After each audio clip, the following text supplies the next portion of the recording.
जोहार जयमुल निवासी, मैं संकेत और आप देख रहे हैं एमएन टीवी।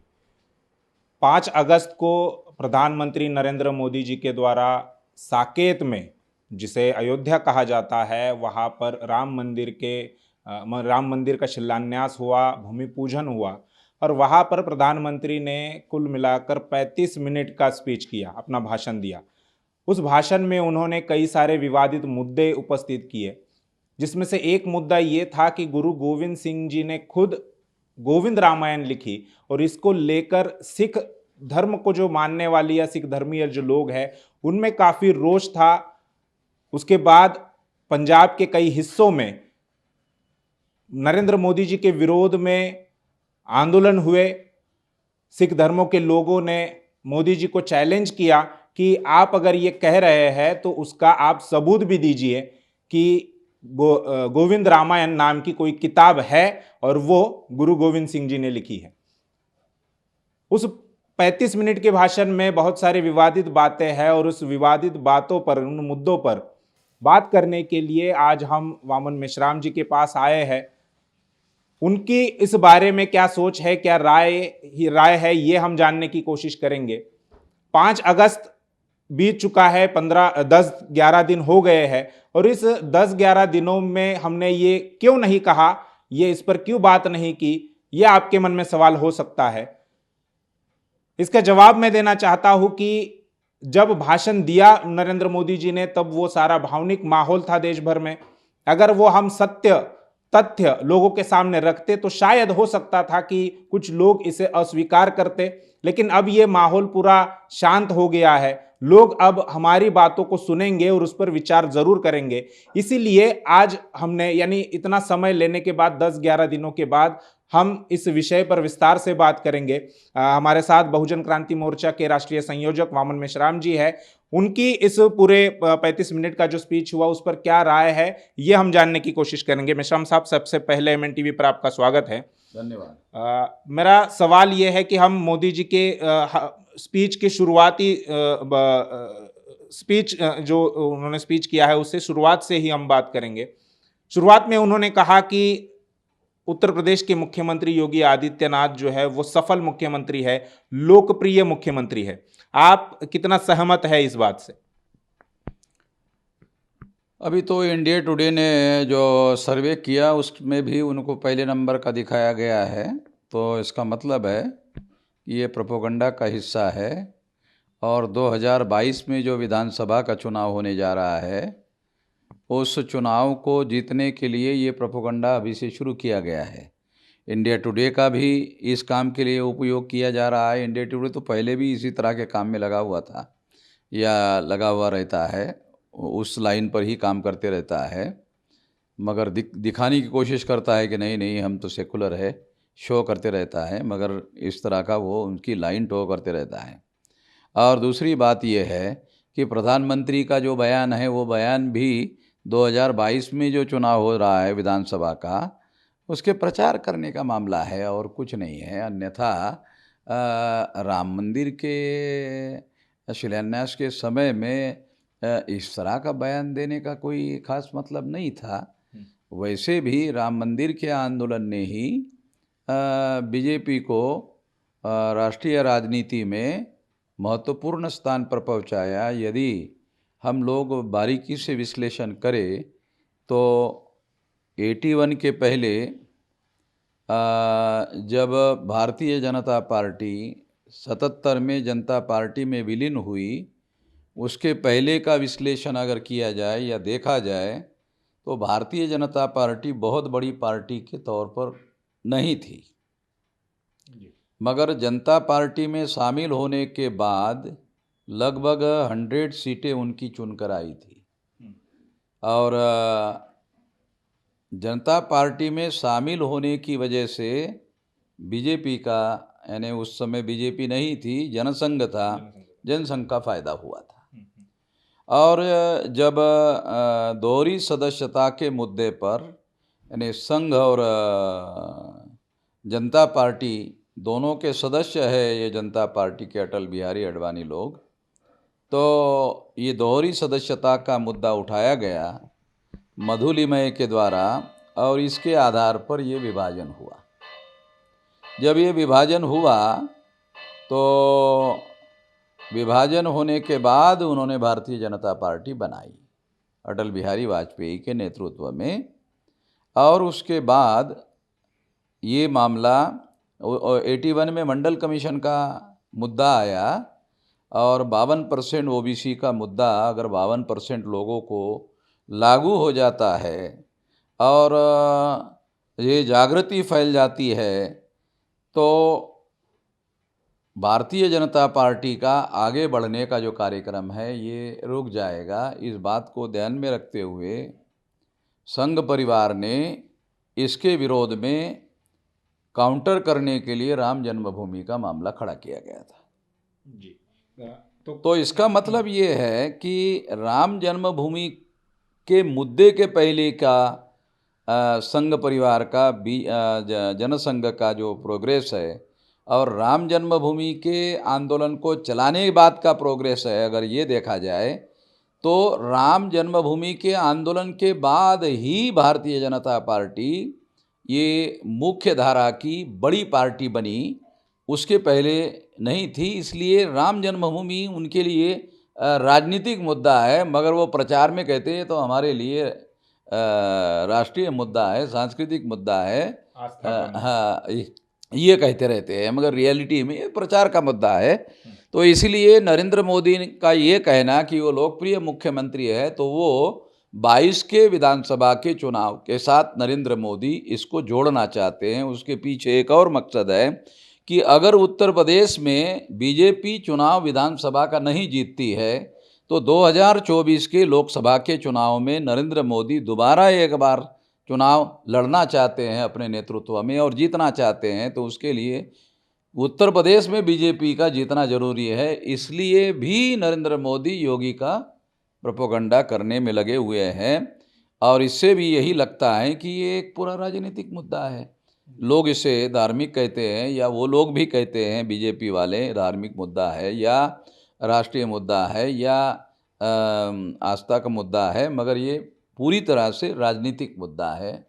ये बात समझने की ज़रूरत है और इस दृष्टि से नरेंद्र मोदी ने इसको कहा और लोगों को इसी दृष्टि से इसको ग्रहण करना चाहिए। जी। मोदी जी ने उस वक्त कहा था कि सारा भारत राममय हो गया है, तो क्या ये सही है? क्योंकि आपकी तरफ से भी विरोध प्रदर्शन हो रहा था। नरेंद्र मोदी का ये कहना कि सारा भारत राममय हो गया है, ये बात सही नहीं है। जो सो कॉल्ड नेशनल मीडिया है जी, मैं उसे नेशनल मीडिया नहीं मानता हूँ, बल्कि मैं कुछ ईवीएम के मुद्दे पर नेशनल मीडिया ने जो एंटी नेशनल स्टैंड लिया है उसके आधार पर मैं उसे एंटी नेशनल कहता हूँ, राष्ट्रद्रोही मीडिया कहता हूँ। वो राष्ट्रद्रोही मीडिया सारा मीडिया जो है वो दिन भर और 24 घंटे वही चला रहा था। उसके आधार पर नरेंद्र मोदी का ये कहना सही कहा जा सकता है कि सारा देश राममय हो गया, मगर मीडिया ने जो नहीं दिखाया वही पूरा सच नहीं है। हम लोगों ने वामसे भारत मुक्ति मोर्चा और बहुजन क्रांति मोर्चा के द्वारा 29 जुलाई से इसके विरोध में अभियान शुरू किया, काली पट्टी आंदोलन शुरू किया, और फिर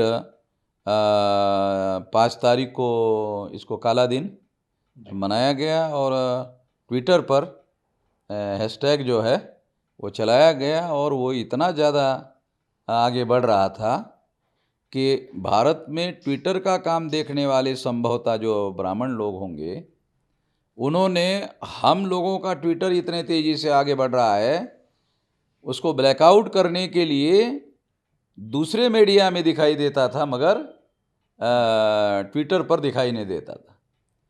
तो इस मुद्दों को आधार बनाकर हम लोगों ने सुप्रीम कोर्ट के लॉयर से बात की और ट्विटर पर सुप्रीम कोर्ट में बड़ा केस करने हम जा रहे हैं कि वो हमारे मौलिक अधिकार का, जिसके तहत उसको ये अधिकार मिला हुआ है चलाने का, उसका उसने उल्लंघन किया।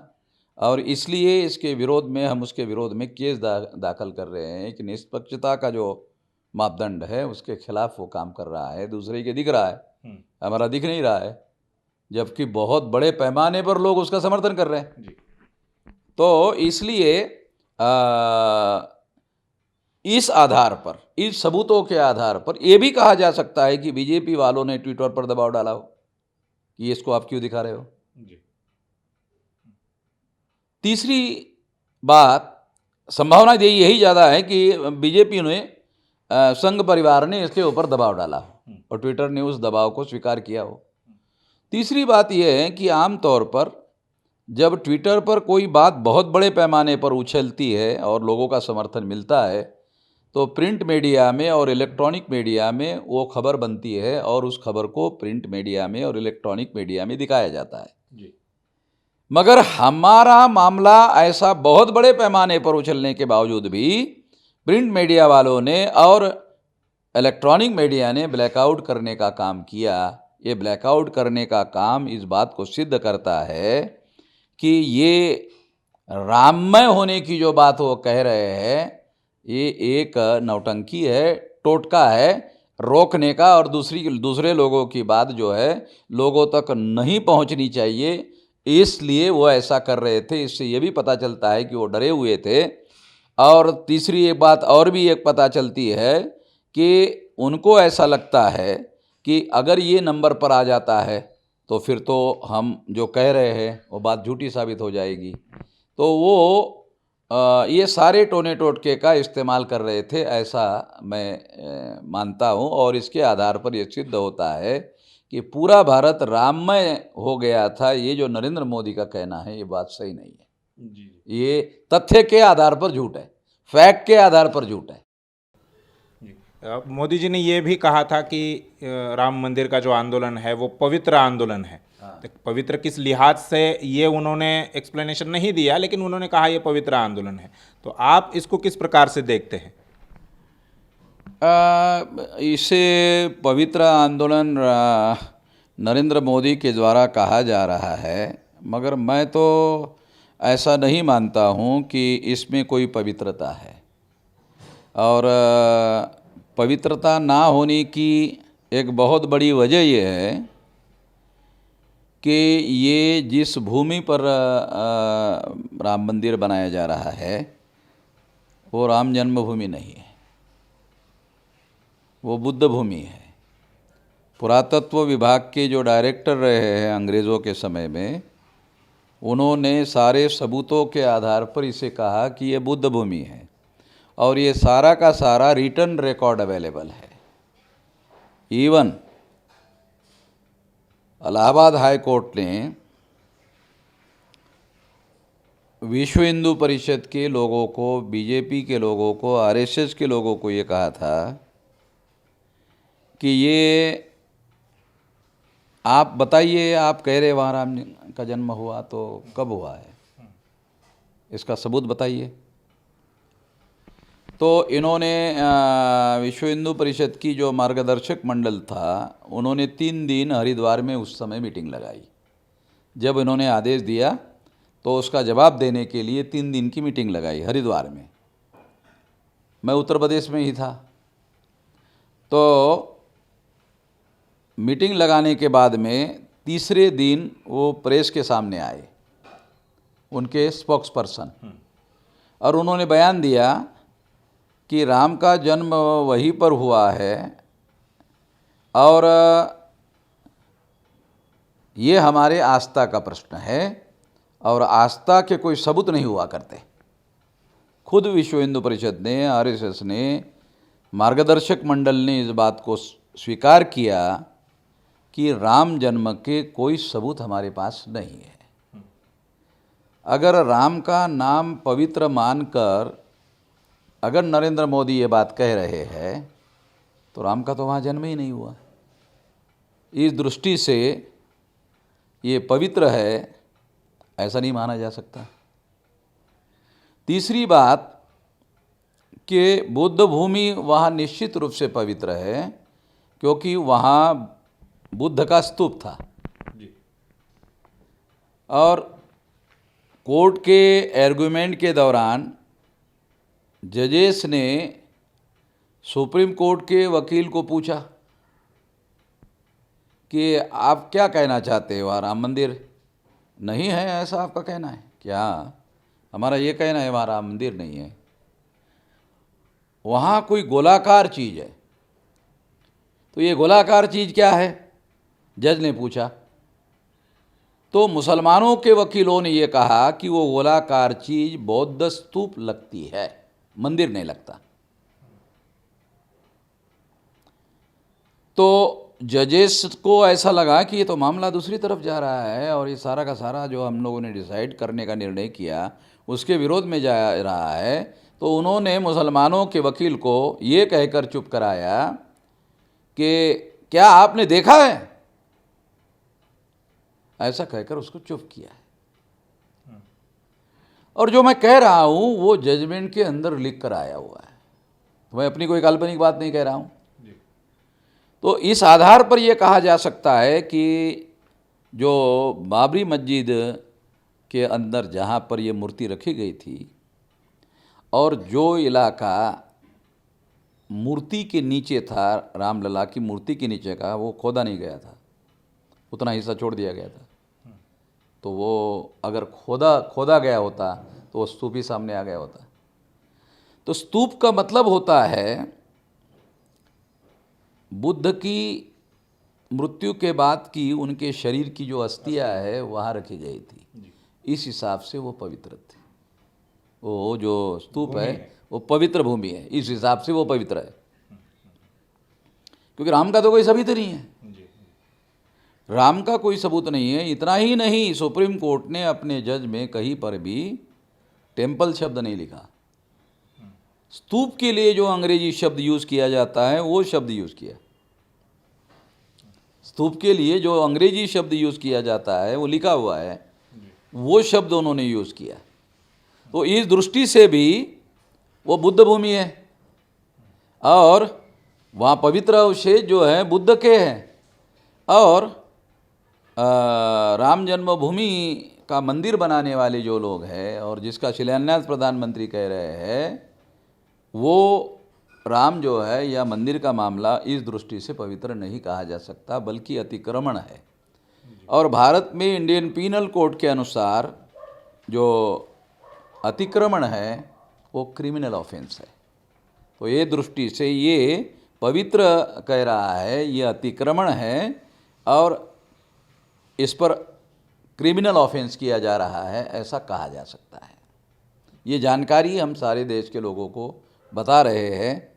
यदि सुप्रीम कोर्ट के निर्णय का रिव्यू किया गया और किसी इंटरनेशनल एजेंसियों से रिव्यू किया गया तो मैं 200% दावे के साथ कहता हूँ कि राम मंदिर नहीं बनाया जा सकता। 100% नहीं, 200% के आधार पर कहता हूँ। तो ये बहुत बड़ा केवल अपवित्र काम नहीं किया गया है, बल्कि क्रिमिनल काम किया गया है, आपराधिक कार्य किया गया है, ऐसा मेरा मानना है। मोदी जी आगे कहते हैं कि ये हमारी संस्कृति का आधुनिक प्रतीक होगा, भारत के राष्ट्रीय भावना का प्रतीक बनेगा। क्या ये सही है, ये बनेगा आगे जाकर? ब्राह्मणों ने जिस तरह से इस मंदिर को बनाने का प्लान बनाया और पर्दे के पीछे उन्होंने जो प्लान बनाया वो तो छुपा हुआ है, मगर जिस तरह से सारे के सारे मीडिया वाले राममय हो गए थे, भारत की प्रजा राममय नहीं हुई थी, मीडिया वाले राममय हो गए थे। और जो इंडिया टुडे है ना, ये अपना एनडीटीवी वाला, वो कहते रहता है कि नहीं नहीं हम लोग इनकी सेकुलर है, हम नहीं मानते हैं। वो भी दिन भर यही बता रहा था। तो मैं तो बहुत सारे मुसलमानों को कहते रहता हूँ, अरे तुम लोग काम का जायसे में आते रहते हो, तुमको सही तरीके की जानकारी नहीं है, तो सही तरीके का विश्लेषण करना चाहिए और उसके आधार पर तय करना चाहिए। सारा का सारा ब्राह्मण बनिया कंट्रोल है मीडिया, और इसलिए जितने गलत काम भारत में हो रहे हैं, संविधान के विरोध में काम हो रहे हैं, वो मीडिया उसके ऊपर पर्दा डालता है। मीडिया उसके ऊपर पर्दा डालता है, इसलिए संविधान के विरोध में बहुत सारे काम भारत में हो रहे हैं। उसमें ये एक बहुत बड़ा काम है कि राम मंदिर को ब्राह्मणों ने वेटिकन की तरह डेवलप करने का प्लान बनाया कि भविष्य में अगर हम लोग भारत में हिंदू राष्ट्र बनाने में कामयाब होंगे तो उस हिंदू राष्ट्र का कोई प्रतीक होना चाहिए। तो उस प्रतीक के तौर पर वो राम मंदिर डेवलप करना चाहते हैं ब्राह्मणों का, क्योंकि मैं इसको ब्राह्मणों का मानता हूँ। और जिस तरह से पुष्यमित्र शुंग ने सम्राट बृहदत्त मौर्य की हत्या करके भारत में ब्राह्मणों ने विजय उत्सव मनाया था, ये सोचने वाली बात है। और वही जो पुष्यमित्र शुंग है उसी ने साकेत में आकर अयोध्या बनाया। अयोध्या राम की राजधानी नहीं है, अयोध्या पुष्यमित्र शुंग की राजधानी है। और पुष्यमित्र शुंग राम की तरह काल्पनिक व्यक्ति नहीं है। पुष्यमित्र शुंग वो व्यक्ति है जिसने सम्राट बृहदत्त मौर्य की पाटलिपुत्र में हत्या की, और हत्या करने के बाद उसे ये डर लगा कि मैं गद्दार घोषित हो जाऊंगा और उनके निष्ठावान लोग मेरी हत्या कर देंगे, इसलिए डर के मारे वहाँ से वो भाग कर आ गया यहाँ साकेत में। और यहाँ आकर यहाँ पर उसने अपनी राजधानी बसाई, और राजधानी का इसलिए नाम अयोध्या रखा। अगर भाषा शास्त्र के अनुसार अयोध्या का विश्लेषण किया जाए, संधि विग्रह किया जाए, तो उसका एक अर्थ ऐसा निकलता है अयोध्या का, युद्ध किए बगैर जो राजधानी बनाई गई है अयोध्या। अयोध्या युद्ध किए बगैर जो राजधानी स्थापित की गई है, इसलिए उसका नाम अयोध्या रखा गया है। उस शब्द के पीछे भी एक हिस्ट्री छुपी हुई है, एक बड़ा षड्यंत्र छुपा हुआ है, और उसने अपने राजधानी का नाम अयोध्या रखा। रामायण में राम को राजा बताया गया है, आज ब्राह्मण लोग उसको भगवान बता रहे हैं। रामायण में राम भगवान नहीं है, रामायण में राम राजा है, दशरथ पुत्र है। और दुनिया में ये मान्यता है कि कोई ईश्वर, कोई भगवान इंसान के द्वारा पैदा नहीं किया जा सकता, और जो इंसान के द्वारा पैदा किया जा सकता है वो भगवान नहीं हो सकता। अरे इंसान भगवान को कैसे पैदा कर सकता है? ये बड़ी समस्या है, इसका कोई जवाब है नहीं उनके पास में। तो रामायण में जो राम है उसके राज्य का नाम, उसके राज्य की राजधानी का नाम अयोध्या है। यानी एक ऐतिहासिक पुरुष है पुष्यमित्र शुंग, उसकी राजधानी का नाम अयोध्या है, और रामायण में राम की राजधानी का नाम अयोध्या है। इससे ये सिद्ध होता है, क्योंकि क्यों सिद्ध होता है? क्योंकि राम का कोई भौतिक सबूत नहीं मिला, राम का कोई पुरातात्विक सबूत नहीं मिला, राम का नहीं मिला जन्म से संबंधित सीता का भी नहीं है। जनक राजा को हल चलाते चलाते सीता अपने हल के फाल को मिली, ऐसा कहा जाता है। तो भारतीय प्राच्य विद्या में सीता को भूमाता कहा जाता है। अगर सीता भूमाता है तो स्वाभाविक रूप से ऐसे कहा जा सकता है कि सीता का जो प्रतीक है वो भूमाता का प्रतीक है। इस दृष्टि से भी सीता राम की पत्नी नहीं हो सकती। ये भूमाता पत्नी कैसे? भूमाता को पत्नी नहीं बनाया जा सकता। इसलिए सीता का जन्म जो है वो बायोलॉजिकल तरीके से दिखाया नहीं गया, और उसका मृत्यु भी स्वाभाविक नहीं बताया गया। वो जमीन फट गई, उसके अंदर चली गई, इसका मतलब उसका भी कोई भौतिक एविडेंस नहीं है। तो ये सारे एविडेंस के आधार पर यह सिद्ध होता है कि राम का कोई भौतिक एविडेंस उपलब्ध नहीं है। भौतिक एविडेंस जो उपलब्ध है अयोध्या में वो पुष्यमित्र शुंग का है, और उसकी राजधानी अयोध्या है। इस दृष्टि से हम कह सकते हैं कि पुष्यमित्र शुंग ही राम है। ऐसा कहा जा सकता है कि पुष्यमित्र शुंग ही राम है। अगर पुष्यमित्र शुंग ही राम है तो पुष्यमित्र शुंग ने सम्राट बृहदत्त मौर्य की हत्या करके ये राज्य स्थापित किया और ब्राह्मणों का जो वर्चस्व का खात्मा मौर्य साम्राज्य में हुआ था, उस ब्राह्मण साम्राज्य का दोबारा उदय हुआ। इस तरीके से ब्राह्मणों ने उस घटना को ग्रहण किया है पुष्यमित्र शुंग के द्वारा सम्राट बृहदत्त मौर्य की। इसीलिए सावरकर ने भी पुष्यमित्र शुंग के शौर्य के लिए ये ब्राह्मणों के इतिहास का सोनेरी पन्ना है, ऐसा लिखा हुआ बराबर है, मैं भी मानता हूं ये ब्राह्मणों के इतिहास का सोनेरी पन्ना है। सोनेरी पन्ना कौन सा? उसने पुष्यमित्र शुंग ने सम्राट बृहदत्त मौर्य की हत्या की। और बाबा साहब आम्बेडकर कहते हैं कि भारत के इतिहास में ये युगांतकारी घटना है। उस घटना के बाद बीच के पीरियड में ब्राह्मणों का वर्चस्व दोबारा खत्म हो गया, क्योंकि जो विदेशी आक्रमण हो रहे थे मौर्य साम्राज्य उसका मुकाबला कर रहा था। मगर जब ब्राह्मणों ने सम्राट बृहदत्त मौर्य का हत्या करके मौर्य साम्राज्य को खत्म कर दिया, तो विदेशियों के द्वारा जो आक्रमण हो रहा था उसको रोकने वाली कोई ताकत नहीं रही। तो विदेशी आक्रमण होते रहे और ब्राह्मणों ने भारत के हजारों टुकड़े किए। जब 15 अगस्त 47 को देश आज़ाद हुआ तो 650 टुकड़े थे संस्थानिक राजा थे, इतने टुकड़े ब्राह्मणों ने भारत के किए थे। अन्यथा सम्राट बृहदत्त मौर्य के दौरान भारत की सीमा अफगानिस्तान के बॉर्डर तक लगी थी और रशिया के बॉर्डर तक, वहाँ तक थी। ये जो छोटा नक्शा है ना भारत का, ये ब्राह्मणों की वजह से हुआ। ब्राह्मणों ने भारत के टुकड़े किए। 14 अगस्त 47 को जो पाकिस्तान बना वो टुकड़ा भी ब्राह्मणों ने ही बनाया, उसके भी हमारे पास डॉक्यूमेंट्री एविडेंस है। तो उसके बाद फिर ब्राह्मणों का जो विजय उत्सव था वो खत्म हो गया। फिर दोबारा वो ऐसा सोचते हैं कि दोबारा हमने राम मंदिर बनाकर फिर ये होगी, ये जो नरेंद्र मोदी कह रहा है राष्ट्रीय भावना, ये राष्ट्रीय भावना होगी। मैं कहता हूं राम मंदिर भारतीय राष्ट्रवाद पर आक्रमण है।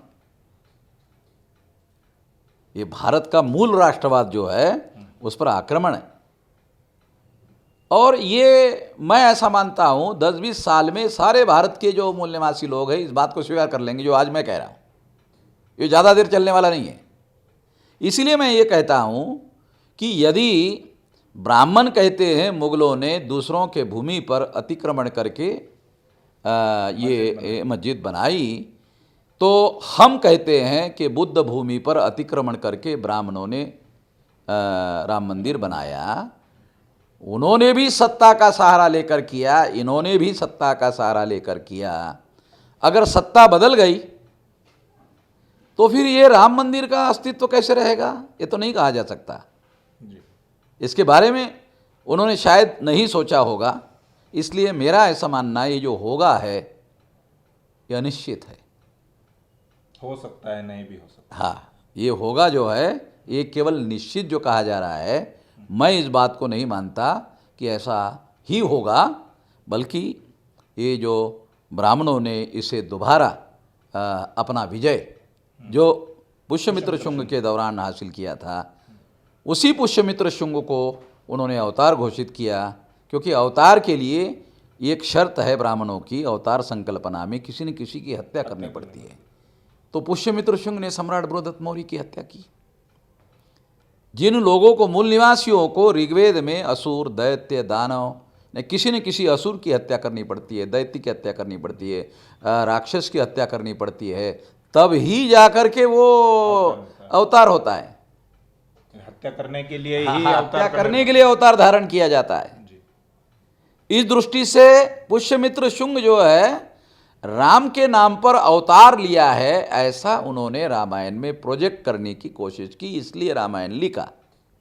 रामायण इसलिए लिखा, रामायण लिखने के पीछे एक बहुत गहरा मकसद है कि पुष्यमित्र शुंग ने जो सम्राट बृहदत्त मौर्य की हत्या की उस पर पर्दा डालने के लिए रामायण लिखी गई। ये गुप्त काल में लिखी गई। ये बात इवन सुप्रीम कोर्ट में संघ परिवार के वकील ने स्वीकार की, ये रिकॉर्ड में है। संघ परिवार के वकील ने इस बात को स्वीकार किया कि ये गुप्त काल में रामायण लिखी गई। हाँ, प्राचीन प्राचीन प्राचीन प्राचीन। अरे गुप्त काल में लिखी कहाँ है कि प्राचीन? गुप्त काल का मतलब है बुद्ध के लगभग 700-800 साल बाद। कहाँ है प्राचीन? अगर बुद्ध के 700-800 साल बाद लिखा गया तो फिर बुद्ध तो बहुत बहुत ज़्यादा प्राचीन बोलना पड़ेगा। अरे नहीं, बहुत ज़्यादा प्राचीन मानना पड़ेगा।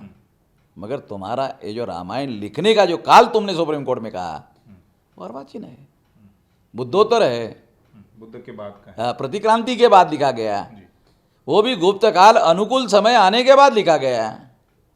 फिर तुम्हारा दिल्ली में राज आने के बाद फिर अनुकूल समय के बाद में राम मंदिर बनाया, तो तुम इसको वेटिकन की तरह, जैसे क्रिश्चियनों का वेटिकन है, वेटिकन उस तरह से तुम इसको अभी बना रहे हो और इसके आधार पर कह रहे हो कि ये हमारी राष्ट्र भावना का प्रतीक बनेगा। बनेगा। तो भारत के मूल निवासी बनने देंगे तब बनेगा। जी। मगर जब वो बनाने की प्रक्रिया चल रही है तो तुम लोगों को छुप के ये सब करना पड़ रहा है। सारे देशवासियों को तुमने लॉकडाउन में घर में बंद कर दिया। जब लोगों को घर में बंद कर दिया तब तुमने वहाँ जेसीबी चलाया। अपराध करने के लिए अपराध शास्त्र कहता है छुपकर करना पड़ता है, तो तुम छुपकर जेसीबी चलाकर बुद्ध भूमि के अंदर जो स्तूप है उस स्तूप को तुम डिस्ट्रॉय कर रहे थे, नष्ट कर रहे थे। जी। ये काम तुमने किया, वो छुपकर किया। और सारे देशवासियों को धार्मिक कार्यकलाप करने के लिए पाबंदी लगाई हुई है, बस तुमने अपने लिए उसको खोल के रखा, केवल सत्ता के सहारे पर, जी। केवल सत्ता के सहारे पर। मुसलमानों को नमाज पढ़ने के लिए पाबंदी, जैनों को अपने धार्मिक क्रियाकलाप करने पर पाबंदी, समस्त ब्राह्मण धर्म छोड़कर। मैं ब्राह्मण धर्मी क्यों कह रहा हूं? ये राम मंदिर ब्राह्मण धर्म का प्रतीक है। क्यों? बनाने वाली जो कमेटी बनाई गई है उस कमेटी में 21 लोग हैं, वो सारे के सारे ब्राह्मण हैं। और अगर सारे के सारे ब्राह्मण हैं तो प्रचार क्यों करते हैं हिंदू हिंदू हिंदू, हिंदू वर्सेस मुस्लिम? ऐसा प्रचार क्यों करते हैं? क्योंकि उनको मालूम है कि हम बुद्ध भूमि पर कब्जा कर रहे हैं, अगर हिंदू मुस्लिम नहीं करेंगे तो इनको ध्यान में आ जाएगा। ये षड्यंत्र छुपकर किया जा रहा है, इसलिए लॉकडाउन के दौरान तुम ऐसा कर रहे हो। लोगों को अवसर नहीं दिया, ओपन काल में, खुले काल में तुमने जेसीबी नहीं चलाया, समतलीकरण नहीं किया। जब पाबंद नवंबर में ही इसका फैसला आ गया था, हाँ हाँ 2019। हाँ, उस समय नहीं किया, उस समय तो ओपन था। मई में ये काम। 25 मार्च से तुमने शुरू किया, उस दौरान नहीं किया ये काम। ये इस दौरान नवंबर से लेकर उस दौरान नहीं किया, क्योंकि तुमको उनको मालूम था। वो जो लिस्ट हमारे पास रिकॉर्ड में अवेलेबल है, वो लिस्ट में सारी की सारी बुद्धिस्ट वस्तुएं हैं, जिसे कोर्ट ने पुरातत्व विभाग को जाहिर करने से मना कर दिया। कोर्ट को क्या अधिकार है ये वस्तु ये जाहिर करने से रोका जाए? वो खोदा ही तो इसलिए गया था ना कि कौन सी वस्तु है, तो ओपन क्यों नहीं होने दिया? आर्कोलॉजिकल सर्वे हाँ, तो अलग डिपार्टमेंट हाँ, प्रकार से वो ओपन क्यों नहीं होने दिया? सारे अखबारों को वो सारी की सारी चीजें क्यों नहीं बताई? वो रिपोर्ट का रखा सारा पब्लिक क्यों नहीं किया? उसको आज तक छुपा के रखा गया। तो ये सारी महत्वपूर्ण बातें हैं और इसके आधार पर होगा, मैं नहीं कहता हूँ, क्योंकि जो जिस तरह से हम लोगों ने, हमारे लोगों ने, मूल निवासियों ने अपनी विरासत घोषित किया, सारे देश के लोगों ने इसकी विरासत घोषित किया और जिस तरह का विरोध किया, अगर मीडिया वालों ने, नेशनल मीडिया वालों ने उसकी खबर बनाई होती तो बहुत ज़्यादा मुश्किल, बहुत मुश्किल हो जाता है। बल्कि मेरा ये कहना है, दूसरी और एक महत्वपूर्ण बात यह है कि जो ब्राह्मणों की कमेटी है मंदिर निर्माण की, उसकी जिम्मेदारी लगाने के लिए सुप्रीम कोर्ट ने कहा कि ये काम उनका है, उनको करने दो। जी। मगर वो इतनी हिम्मत नहीं कर पाए कि हम करेंगे तो पता नहीं क्या आक्रमण होगा। इसमें नरेंद्र मोदी की मदद लेना ज़रूरी है, तो ही हम ये कह सकते हैं। नरेंद्र मोदी बैकवर्ड है तो बैकवर्ड को शांत रखा जा सकता है, नहीं तो शांत नहीं रखा जा सकता। तो पता नहीं उस समय आक्रमण होगा तो क्या होगा। नरेंद्र मोदी की मदद ली गई। वर्ण व्यवस्था में जिसे उन्होंने शूद्र कहा हुआ है उसकी मदद ली गई। और हमारे पास फोटोग्राफिक एविडेंस आ गया है कि नरेंद्र मोदी के हाथों जो पूजा करवाई गई है, ऐसा वो बताते हैं। तो हमारे पास फोटोग्राफ्स है। उस फोटोग्राफ्स के अनुसार उसको छोटे ऊंचाई पर बैठने की जगह दी गई नरेंद्र मोदी को। उसकी जो ऊंचाई है बैठने की जगह की नरेंद्र मोदी की, वो छोटा है। उसके ऊपर ज़्यादा हाइट वाली जगह बैठने के लिए सरसंघ चालक मोहन भागवत जो ब्राह्मण है उसको दी गई। और तीसरी महत्वपूर्ण बात, जो ब्राह्मण है उसके सामने सरसंघ चालक है, यानी सरसंघ चालक को संबोधित करते हुए मंत्रोच्चार किया जा रहा है, ऐसा शो किया जा रहा है। ये चौथी बात। पांचवी बात ये कि नरेंद्र मोदी को मंत्रोच्चार करने वालों के दाएं हाथ पर, लेफ्ट हैंड पर बैठने की जगह दी गई है। और लेफ्ट हैंड जो है ये कमज़ोर माना जाता है। लेफ्ट हैंड एक दृष्टि से पवित्र माना जाता है, और राइट हैंड से ही कोई पवित्र कार्य किया जाता है। लेफ्ट हैंड से पवित्र धार्मिक कार्य नहीं किया जाता है, ऐसी ब्राह्मणों की मान्यता है। तो इसलिए नरेंद्र मोदी को लेफ्ट हैंड पर रखा गया है। एक प्रकार से नरेंद्र मोदी की बेइज्जती की गई है, और इस तरह से सारे बैकवर्ड क्लासेस की 52% लोगों की बेइज्जती की गई है, अपमानित किया गया है। और ये जो अपमानित करने का काम किया गया है, तो फिर बुलाया काहे के लिए? क्योंकि उनको डर था कि हम ट्रस्ट वाले ब्राह्मण लोग हैं, अगर हम ही करें तो हम तो ये नहीं कर पाएंगे, क्योंकि सारा आपराधिक कार्य कर रहे हैं। उनको मालूम है कि हमने बुद्ध स्तूप तोड़ा, हम ज़बरदस्ती कर रहे हैं, ये तो शासन सत्ता की मदद से कर रहे हैं। अगर नरेंद्र मोदी हाजिर नहीं रहा तो फिर क्या हो सकता है? अकेले योगी के द्वारा ये होगा ऐसा नहीं कहा जा सकता, क्योंकि योगी ये गोरखनाथ का भगत है, और गोरखनाथ तो तंत्रयानी आचार्य हैं, जो बुद्धिस्ट पंथ का तंत्रयान जो है वो बुद्धिस्ट का एक ब्रांच है, एक शाखा है। क्योंकि उसका जो पहराव है वो बौद्ध भिक्षुओं की तरह जो कलर होता है उस कलर का है, और वो ब्राह्मणों के साधुओं की तरह बड़ी बड़ी जटाएं नहीं बढ़ाता है, भिक्षुओं की तरह सरमुंडन करता है। ये तो वो उसका पार्ट एंड पार्सल है दीक्षा का। मतलब उसका महंत बनने के लिए उसका पार्ट एंड पार्सल है, ऐसी दीक्षा करने के लिए ऐसा करना पड़ता है। तो उस दृष्टि से वो योग्य व्यक्ति नहीं है, और केवल उसी के सहारे से ये मामला रोका जा सकता है, कोई बवाल रोका जा सकता है। बोल नहीं सकते, क्योंकि ये चतुर्मास में किया जा रहा है, और चतुर्मास में कोई निर्माण कार्य नहीं किया जाता है, ऐसा शंकराचार्य का कहना है जी। ऐसा शंकराचार्य ने कहा है। स्वरूपानंद जो है उन्होंने कहा, हाँ, स्वरूपानंद ने कहा। और ये चतुर्मास में ये कार्य नहीं किया जाता, ये अशुभ होता है जी। तो मुझे स्वरूपानंद की बात सही लगती है, क्योंकि हमने सारे देश भर में इसका विरोध करके इसे अशुभ घोषित किया है। उसकी बात सही साबित किया है। उन्होंने सही सोचा था कि ये कार्य, और जैसे ही विरोध होगा वहाँ से अशुभ कार्य शुरू हो जाएगा ब्राह्मणों के दृष्टि से, और इसका अंत क्या होगा? अशुभ का अंत अशुभ ही होगा। ये जो शंकराचार्य ने सोचा उसकी बात सच साबित होगी। नरेंद्र मोदी जो कह रहा होगी वो नहीं होगी, शंकराचार्य की बात सही साबित होगी। नरेंद्र मोदी जी आगे कहते हैं कि राम मंदिर बनने से ये पूरे अयोध्या का अर्थतंत्र बदल जाएगा, नए अवसर निर्माण होंगे। तो क्या ऐसा ऐसा उन्होंने जब सरदार पटेल जी की मूर्ति वहाँ पर लगवाई थी तब भी कहा था कि टूरिज्म भारत में आएगा, विदेशों से लोग आएंगे, अर्थतंत्र बदल जाएगा, लेकिन 1 साल 1 डेढ़ साल होने को है, लेकिन फिर भी वहाँ का कुछ अर्थतंत्र बदलते हुए नहीं नहीं दिखाई दे रहा। तो राम मंदिर के निर्माण से अयोध्या का अर्थतंत्र कैसे बदलेगा, क्या आप इस पर विश्वास करते हैं?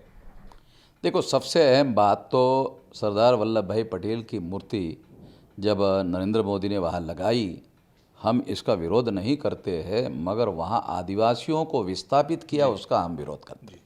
लगभग 40 गांव वहाँ से विस्थापित किए गए। दूसरी और एक बात है, जिन लोगों को आदिवासियों को विस्थापित किया गया, अगर उस अर्थतंत्र में जिनको आर्थिक दृष्टि से विस्थापित कर दिया गया, उनको अगर वहाँ सेटल किया जाता तो नरेंद्र मोदी की बात वहाँ सही साबित की जाती या मानी जा सकती थी, मगर उन्होंने तो वहाँ उजाड़ने का काम किया।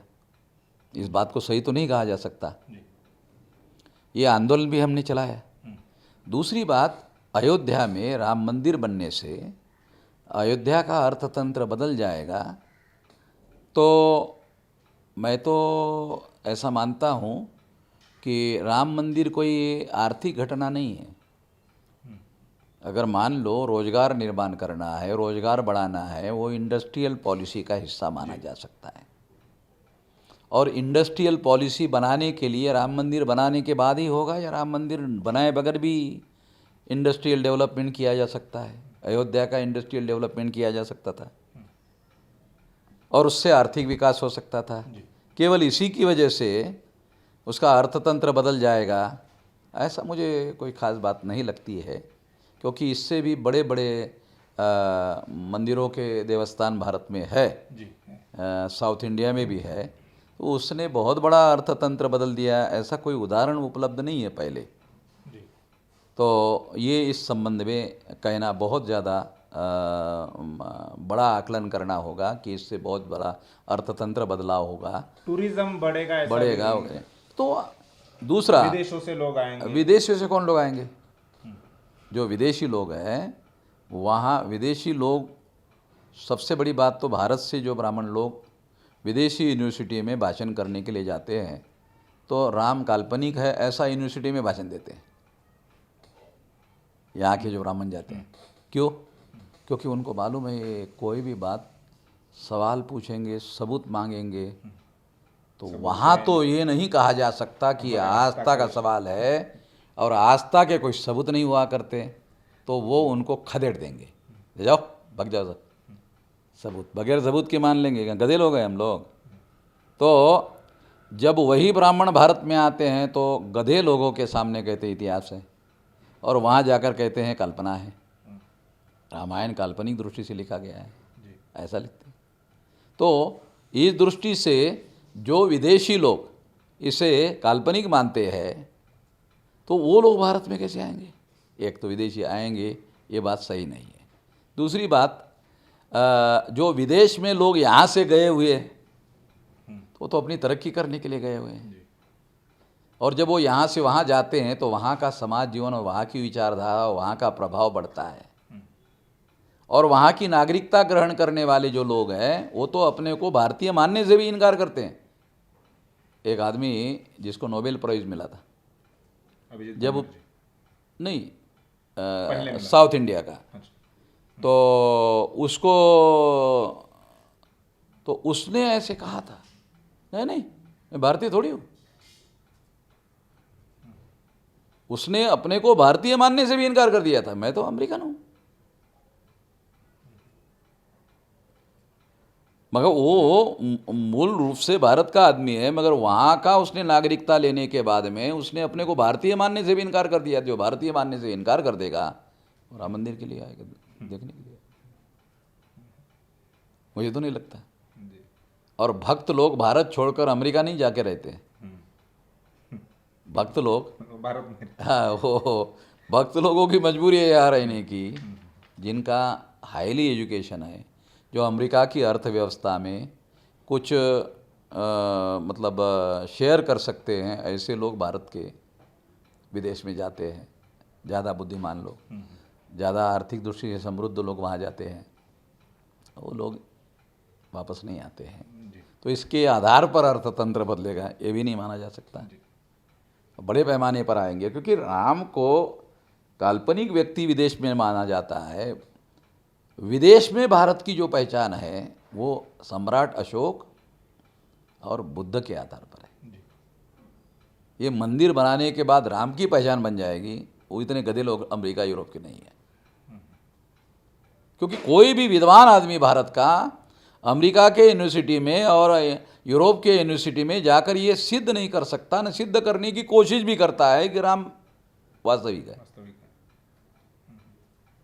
तो ये कहना तर्कसंगत है, ऐसा नरेंद्र मोदी कह रहे हैं, मगर ये मुझे नहीं लगता। जी, अब मोदी जी कहते हैं कि ये न्यायप्रिय भारत के लिए जो राम मंदिर बन रहा है वो न्यायप्रिय भारत के लिए एक भेंट है। और जिस प्रकार से सुप्रीम कोर्ट का रवैया रहा है पूरे इसमें डिसीजन में, और जो सुप्रीम कोर्ट में केस भी दायर की गई थी मौर्य के द्वारा, उसको बिना सुनवाई के रिजेक्ट कर दिया। तो क्या आपको लगता है कि सच में ये न्यायप्रिय यानी न्याय व्यवस्था पर विश्वास रखकर ये सारा किया गया है, या ये न्यायप्रिय भारत के लिए भेंट है एक राम मंदिर? राम मंदिर न्याय निर्णय के जो नेचुरल सिद्धांत है उसका बलि देकर सुप्रीम कोर्ट ने निर्णय दिया। चीफ जस्टिस रंजन गोगोई ये निर्णय दिया। उसने राम मंदिर के फेवर में निर्णय देने का पहले निर्धारित किया, सुनवाई की नौटंकी की। सुनवाई करनी भी नहीं, आपकी बात हम सुन लेंगे, उसके बाद फैसला देंगे। सुनवाई करनी की नौटंकी की। नेचुरल जस्टिस का जो प्रिंसिपल है उसका मौलिक सिद्धांत है कि सुनवाई करेंगे और आपकी बात सही लगी तो आपके फेवर में देंगे। मगर इस निर्णय में ऐसा हुआ कि पहले से डिसाइड किया गया कि राम मंदिर के फेवर में देने का है और सुनवाई की नौटंकी की गई। इसलिए बहुत बार डेली सुनवाई की गई, उनको अपना होमवर्क करने का भी समय नहीं दिया गया, आर्गुमेंट करने के लिए भी पर्याप्त समय नहीं दिया गया। तीसरी महत्वपूर्ण बात यह कि जिस जज ने यह निर्णय दिया, एक सुप्रीम कोर्ट का रिटायर्ड जस्टिस खुद ऐसा कहता है कि ये जजमेंट पढ़ने के बाद इसमें अतिरिक्त जोड़ा गया, तो ये नॉन जुडिशियल लोगों ने जोड़ा गया होगा।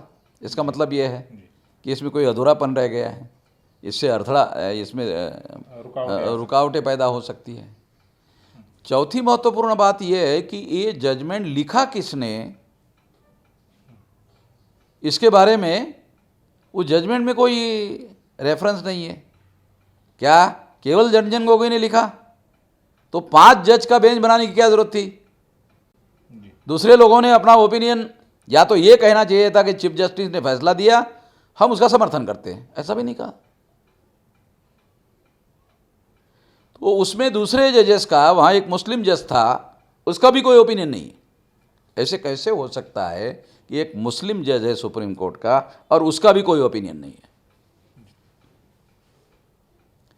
तो ये नेचुरल जस्टिस का जो प्रिंसिपल है उसका गला घोट कर दिया हुआ निर्णय है। ये निर्णय देने के लिए रंजन गोगोई को राज्यसभा की मेंबरशिप का बख्शीश भी दिया गया है और एक कमेटी का उसको चेयरमैन पद या सदस्य पद भी दिया गया है, ऐसी भी जानकारी मिली है। इवन जो उनके साथी थे, जो 4 लोगों ने जस्टिस मिश्रा के खिलाफ में इकट्ठा आकर बयान दिया था, उसमें जो रंजन गोगोई भी थे, उसके साथ जो साथी थे उन्होंने भी इसका विरोध किया है। ये तो नहीं कहा जा सकता कि उनको समझ नहीं थी, बल्कि वो ज़्यादा सीनियर थे रंजन गोगोई जूनियर था। अगर वो जूनियर नहीं होता तो चीफ जस्टिस नहीं होता। वो जूनियर था उन लोगों से, इसलिए वो पीछे रहा, इसलिए चीफ जस्टिस बना। इसलिए वो सीनियर जो रिटायर्ड हो गए। हाँ, इसका मतलब वो सीनियर लोग थे, इसलिए उनको जुडिशरी का कुछ समझ में नहीं आता, ऐसा तो नहीं कहा जा सकता।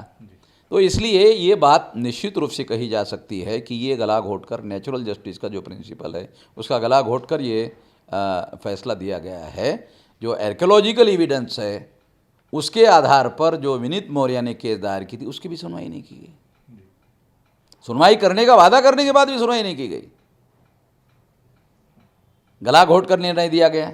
इसलिए ये न्याय के लिए भेंट होगी ये तो न्याय करने के पहले, भविष्य में तुम न्याय करोगे उसके पहले ही गला घोटने का काम किया। जिसकी शुरुआत ही गला घोटने से शुरू हुई, न्याय का गला घोटने शुरू हुई, उसका अंत जो है वो इससे भी ज़्यादा बुरा होगा। इसके लिए समस्त भारतवासियों को जितनी जल्दी सावधान होना चाहिए। परिस्थितियाँ बहुत ज़्यादा डिरील होते जा रही है, लगातार होते जा रही है। ये बहुत गंभीर मामला है, इसलिए ये नहीं माना जा सकता। तीसरी अहम और महत्वपूर्ण बात है कि जिस पुष्यमित्र शुंग को राम बनाकर रामायण में पेश किया गया, उसने हत्या की थी। पुष्यमित्र शुंग ने सम्राट बृहदत्त मौर्य की हत्या की थी। और दूसरा, रामायण जो लिखा गया, उस रामायण में राम ने शंभुक की हत्या की। तो राम का जो प्रतीक है वो प्रतीक न्याय का द्योतक है, ये कहना ये नहीं माना जा सकता। इसे तर्कसंगत हिस्टोरिकल आधार पर इसे सच नहीं माना जा सकता। कि न्याय के लिए भेंट होगी, ऐसा नहीं माना जा सकता, और मैं इस बात को मानने के लिए तैयार नहीं हूँ। मोदी जी कहते हैं कि सभी मर्यादाओं का पालन करते हुए ये मंदिर निर्माण का कार्य किया जा रहा है, तो क्या आपको लगता है कि ये सभी मर्यादाओं का पालन हो रहा है केंद्र सरकार की तरफ से या न्यायपालिका की तरफ से? न्यायपालिका की तरफ से मर्यादा का पालन नहीं किया गया, सरकार की तरफ से पालन नहीं किया गया। एक राष्ट्र प्रमुख को किसी एक धर्म विशेष को प्रमोट करने का कार्य भारत के संविधान के विरोध में है, उस मर्यादा का भी उल्लंघन नरेंद्र मोदी ने किया। और नरेंद्र मोदी देश का केंद्र सरकार का वो प्रमुख है जी। और वो जाकर वहाँ जाकर वो मूर्ति के सामने जिस तरह से उबड़ा पड़ा, वैसे अटल बिहारी सामने भी गुजरात में पड़ा था, पूरा शीर्षाष्टांग दंडवत वाला पड़ा, वो सारा दिख रहा था सब टीवी पर। तो ये एक धर्म विशेष को प्रमोट करने का काम किया जा रहा है, जो भारत के संविधान के लेटर एंड स्पिरिट विरुद्ध में है। और ये सभी प्रकार की मर्यादाओं का उल्लंघन हुआ है। राम का जो प्रतीक है वो मर्यादाओं के उल्लंघन पर ही खड़ा है, मगर ब्राह्मणों के दृष्टि से राम मर्यादा पुरुषोत्तम है। वो इसलिए है कि जिन मौर्यों को वर्ण व्यवस्था में ये लोग शूद्र मानते थे, पुष्यमित्र शुंग ने उसकी हत्या की। वो पुष्यमित्र शुंग अगर रामायण में राम है, उसने भी हत्या की, और रामायण में शूद्र शंभुक की हत्या की। ये प्रतीकात्मक रूप से दिखाया गया है जी। एक इतिहास में भी है, एक रामायण में भी है, दोनों जगह दिखाया गया है प्रतीकात्मक रूप से। तो वर्ण व्यवस्था का जो मर्यादा है राम ने पालन किया, इसलिए ब्राह्मणों ने राम को मर्यादा पुरुषोत्तम की बड़ी पदवी दी। उस समय मर्यादा पुरुषोत्तम भारत रत्न से बड़ी पदवी थी, और ये बड़ी पदवी जो है ब्राह्मणों के लिए राम काम कर रहा है, इसलिए ब्राह्मणों ने दी, क्योंकि वो वर्ण व्यवस्था के तहत शूद्र शंभुक को तपस्या करने का अधिकार नहीं है, इसलिए राम ने उसकी हत्या की। और शूद्र शंभुक कौन है? वो आज का 52% वाला ओबीसी है, क्योंकि शेड्यूल कास्ट तो अछूत है, वो वर्ण व्यवस्था के बाहर के लोग हैं। वर्ण व्यवस्था के अंदर जो शूद्र है वही वर्ण व्यवस्था के अंदर जो शूद्र है वही मंडल कमीशन में ओबीसी है। तो ये बात जो है इस दृष्टि से राम जो है मर्यादा पुरुषोत्तम ऐसा कहा जा सकता है उसके दृष्टि से जी। मोदी जी ये भी कहते हैं कि भगवान बुद्ध भी राम से जुड़े हुए हैं, उनका उस भाषण में एक स्टेटमेंट है। आप कितना सहमत हैं उनके इस स्टेटमेंट से? नहीं, एक दृष्टि से नरेंद्र मोदी के ये बात से एक दृष्टिकोण से सहमत हुआ जा सकता है। वो दृष्टि ये है कि जिस जमीन पर ये राम मंदिर बनाया जा रहा है, राम मंदिर, उस जमीन के नीचे बुद्ध स्तूप था, उस दृष्टि से उसको डिस्ट्रॉय किया गया। इससे तो जुड़े हुए हैं। ये दृष्टिकोण से जी जुड़े हुए। जो 70 एकड़ जगह है लगभग, 2.77 का फैसला केवल दिया है सुप्रीम कोर्ट ने, जी 70 एकड़ का नहीं, वो तो केंद्र सरकार ने उसको हैंड ओवर किया है। वो सारी की सारी भूमि जो है वो बुद्ध भूमि है। वो सारा जो प्लॉट है 70 एकड़ का, वो सारा का सारा बुद्ध है, क्योंकि वहाँ बहुत बड़ा विहार था, संगाराम था, 3000 भिक्षु निवास करते थे, और बुद्ध 16 साल तक साकेत में वर्षावास करने के लिए वहाँ आए थे। हिस्टोरिकल एविडेंस, ये सामान्य बात नहीं है। तो इसीलिए वहाँ बुद्ध स्तूप बनाया गया था। और बुद्ध स्तूप कौन से समय में क्या बनाए गए उसके भी सारे के सारे एविडेंस अवेलेबल है। तो इस दृष्टि से नरेंद्र मोदी का ये कहना है, इस दृष्टि से कि बुद्ध भी राम से जुड़े हुए हैं, ये ऐसे कहा जा सकता है। जी अन्यथा ये तो अतिक्रमण है। इस दृष्टि से तो सही है। दूसरी एक और बात है कि जो जातक कथाएं हैं, उन जातक कथाओं में एक दशरथ जातक कथा है। वहाँ दशरथ जातक कथा में जो प्रतिक्रांति के पूर्व है, और ईसा पूर्व 185 के पूर्व की बात है ये। और उस समय जो दशरथ जातक है, उस दशरथ जातक में राम जो है दशरथ के पुत्र दिखाए गए हैं, राम को। जी मगर उस राम को बोधिसत्व राम बताया गया है। ये घटना 800, 900, 1000 साल पहले की घटना है, जब रामायण लिखा गया। रामायण लिखा गया उससे 700-800 साल, 900 साल या 1000 साल पहले की है जातक कथा का। और इस हिसाब से रामायण जब गुप्त काल में लिखा गया तो लिखने के लिए एक चोरी की गई ब्राह्मणों ने, क्योंकि रामायण ब्राह्मणों ने लिखा है। कोई कुछ भी कहता रहे, मगर रामायण ब्राह्मण ने लिखा। एक ब्राह्मण ऐसा कहता है कि वो ब्राह्मण का नाम अग्नि शर्मा है। अग्नि शर्मा है जी हाँ। उसको हमने सबूत पूछा तो बताया नहीं, मगर उसने ये हमारे इस पर कहा कि वहाँ ये बात सही है कि वो ब्राह्मण ने पुष्यमित्र शुंग को सामने रख के लिखा हुआ है। ये उसने कहा, बहुत इम्पोर्टेंट बात है ये। जी हाँ, तो उसके पास निश्चित रूप से कुछ होगा, वो दे नहीं रहा, क्योंकि उससे वो संकट में फंसने का, ब्राह्मण लोग संकट में फंस सकते हैं, इसलिए उसने नहीं दिया होगा। ये एक वजह हो सकती है। और तीसरी बात ये कि ये जो महत्वपूर्ण बात ये है कि यदि रामायण में जो पुष्यमित्र शुंग है उसको राम दिखाया गया है, ये जो मैं आपको बता रहा हूँ, इस दृष्टि से रामायण की जो कथा डेवलप की गई वो दशरथ जातक सूत्र के आधार पर बनाई गई है। और ये राम कथा गुप्त काल में लिखने के 800, 900, 1000 साल पहले की है जातक कथा। जी तो जिन ब्राह्मणों ने रामायण लिखा, उन्होंने इस कथा को जातक कथा से चुराने का काम किया।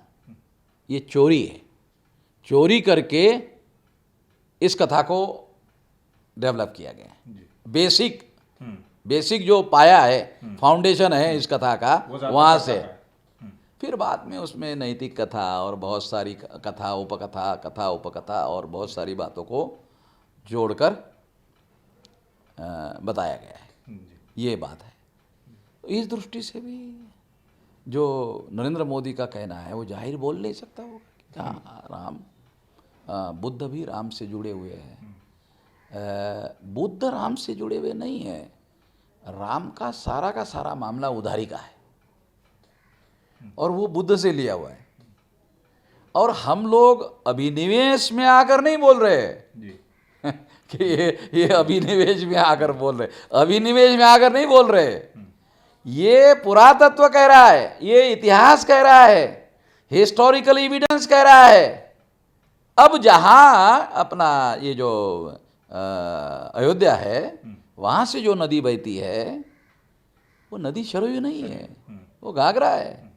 जब मैंने अपने भाषण में ये कहा, ब्राह्मणों ने सुना, सुनने के बाद योगी के पास गए, अरे वो वामन मेश्राम इसको घाघरा बोल रहा है और घाघरा ही है। जी, केवल अयोध्या तो में हमारे रामायण में सरयू लिखा है तो हमारा रामायण झूठ साबित होता है। योगी जी कुछ करो। तो योगी जी ने मंत्रिमंडल में घाघरा नदी को रिजोल्यूशन पास किया, ये सरयू है। गधे लोग हैं सारे दुनिया वाले। भौतिक परिस्थिति बदल देगा रिजोल्यूशन से, कैसे बदलेगा? घाघरा के साइड में कुछ 25-50 किलोमीटर के अंतर पर आगे सरयू नदी है, मगर अयोध्या में सरयू नहीं है। अयोध्या से जो नदी बहती है वो घाघरा है। वो घाघरा है। तो ये रेजोल्यूशन जो है, ये वामन मेश्राम जो कह रहा है उसको सिद्ध करने वाला एविडेंस है। उन्होंने सेंट्रल गवर्नमेंट को भेजा कि ये घाघरा नदी का नाम बदल के सरयू करो। वो रेजोल्यूशन ही वामन मेश्राम का एविडेंस हो गया कि जो मैं कह रहा हूं तुम खुद बदलने के लिए कह रहे हो, इसका मतलब घाघरा है, इसलिए तो बदलने के लिए कह रहे हो। अब वो कैसे करोगे उस घाघरा को जो हजारों किलोमीटर पहले घाघरा है, फिर आगे भी घाघरा है समंदर को मिलने तक या गंगा को मिलने तक, उसका नाम कैसे बदलोगे? तो लोग तो उसको घाघरा बोलते रहेंगे। केवल अयोध्या के पास सरयू। रामायण में बुद्ध के विरोध में 1-2 श्लोक है जिसमें बुद्ध को चोर भी कहा गया है। तो क्या इस लिहाज से भी बुद्ध जो है राम से जुड़े हुए हैं?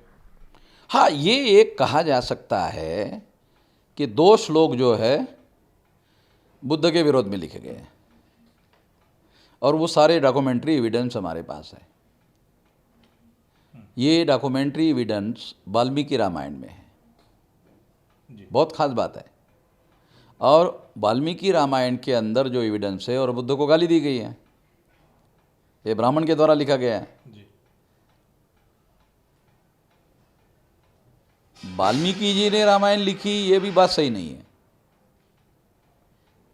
ब्राह्मण कहते हैं कोई अग्नि शर्मा नाम का ब्राह्मण है उसने लिखा, ये बात सही हो सकती है। जैसे मनु ने मनुस्मृति नहीं लिखी, सुमति भार्गव नाम के ब्राह्मण ने लिखी। तो इन लोगों के इतिहास में एक और भी बात है, वो काल छुपा देते हैं, नाम छुपा देते हैं। काल छुपाते हैं, नाम छुपाते हैं। पुराणों को इसीलिए लिखा ताकि वास्तविक इतिहास पर पर्दा डाला जा सके। पुराण तो षड्यंत्र पर पर्दा डालने के लिए लिखे गए हैं। तो इस दृष्टि से एक महत्वपूर्ण बात सिद्ध होती है। वो बात क्या सिद्ध होती है कि रामायण बुद्धोत्तर कालीन रचना है। बुद्ध के बाद की गई। अगर रामायण राम पहले हो गए होते, रामायण पहले लिखा होता, अगर पहले लिखा होता तो बुद्ध के पहले लिखा होता, तो बुद्ध को गाली कैसे दिया? बुद्ध का जिक्र नहीं होता। बुद्ध का जिक्र नहीं होता। ये सिद्ध करता है कि ये बुद्धोत्तर कालीन रचना है। और सुप्रीम कोर्ट में संघ परिवार के वकील ने इस बात को स्वीकार किया कि ये गुप्त काल में लिखी गई है, 800-900 साल पहले, बाद में, बुद्ध के बाद में ये लिखा गया है। जिस प्रकार से बुद्ध के बारे में मोदी जी ने कहा, इस दृष्टि से ये कहा जा सकता है, इस दृष्टि से ये कहा जा सकता है कि बुद्ध राम से जुड़े है, बल्कि ये कहा जा सकता है कि राम का सारा मामला बुद्ध से उधार लिया हुआ है, बुद्ध से उधार लिया हुआ है। इसको समझना जरूरी है। ये दृष्टि से ये कहा जा सकता है कि बुद्ध राम से जुड़े नहीं है, राम ही बुद्ध से जुड़े हैं।